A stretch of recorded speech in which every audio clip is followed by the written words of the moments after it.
I think the Titans, it's time to start panicking. If you look at what they were on Monday against the Bills, Taylor Lewan goes down. He's now out for the season. Okay.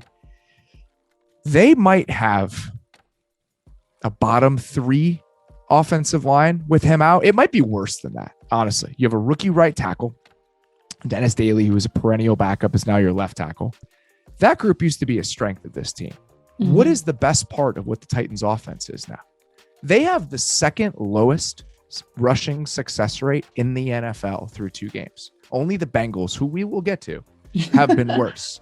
So you're starting to run out of areas where this team has strengths, where they outclass the teams that they're playing against. On defense, Elijah Molden's on IR.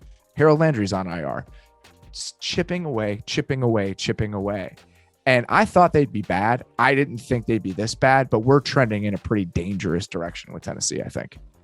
Were you there? Did you go there for training camp? I did not go there. No. Okay. I was going to ask you what you thought of them, like preseason, if you saw them. I wasn't there either, so I didn't get a chance to look at them. That's one there where it's a little bit far from everything else. And the drive from Nashville to Chicago is always too daunting for me to just tack it on at the end of the trip. Yeah. It's like 8 hours. I was concerned about them coming into the season, and they were always going to take a step back. You trade what I think is your best offensive player. And if you look at what AJ Brown has been for the Eagles, he's a really, really good, he's an important piece. You swap that out for a first round pick that even if you're excited about him long-term, you're going to take a small step backward. The offensive line is an absolute mess. You draft a quarterback in the 3rd round. This was a transition year, and it feels like a transition year, and it feels like it's going to be an even messier one than we might've expected. Yeah. And I think, as you said earlier, like if you're a Titans fan, it is kind of panic mode, but I think the good thing is, Vrabel is not on the hot seat by any means.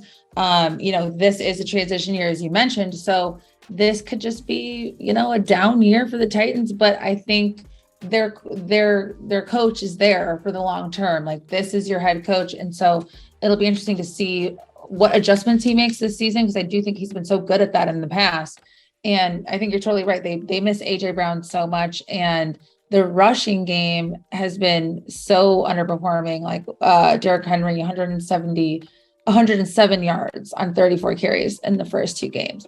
That's really surprised me. But how do you expect him to do what he does when, as you pointed out, the offensive line is in shambles? So you would expect that they move on from Ryan Tannehill this offseason. They can get out from under the Bud Dupree contract this offseason, still eating a decent amount of dead money on both of those. Lewan is going to be 32 next year. They can move on from him for no dead money whatsoever. The youth movement could be coming here. The hard reset could be coming for this team.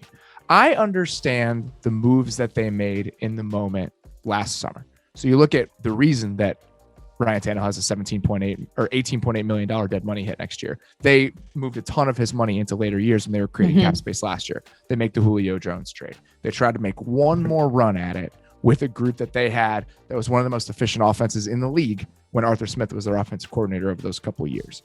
Each individual decision is defensible, but sometimes string just runs out. Sometimes you get to the dead end, you get to the end of the road, and you just didn't get there. And that's kind of what it feels like with this Titans team. And it kind of feels like that big transition is happening next offseason. And like you said, Mike Vrabel and John Robinson are the guys who are going to oversee that. They've been tasked with seeing the franchise into whatever the next era ends up looking like, whether that's Malik Willis, whether that's somebody else. But I do think that reset is coming.